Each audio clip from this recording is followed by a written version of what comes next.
வணக்கம், வாழ்க வளமுடன். நான் உங்கள் முருகப்பெருமாள். சுடுகாட்டில் ஹரிச்சந்திர மகாராஜாவை வச்சுருக்கோம். காரணம் என்னன்னா, ஹரிச்சந்திர மகாராஜா ஒரு நாட்டின் மன்னர்.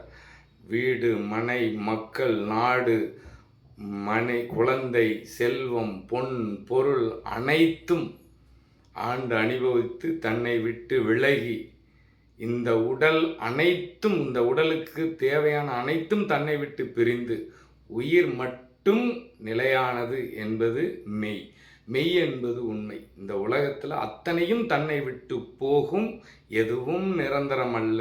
இந்த உயிர் ஒன்றே நிரந்தரம், அதுவே உண்மை அப்படிங்கிறத நிரூபித்ததுனால மட்டும்தான் ஹரிச்சந்திர மகாராஜா உண்மையின் அதிபதி. அதனால தான் சுடுகாட்டில் அவரை வணங்கிய பின் இந்த உடல் அனைத்து மாயைகளையும் துறந்து உண்மை என்னும் உயிரை மட்டும் இந்த இடத்துல உடலை புதைத்து உயிர் மட்டும் வாழும் அப்படிங்கிறதுக்காக தான் சுடுகாட்டில் இன்னைக்கும் சமரசம்.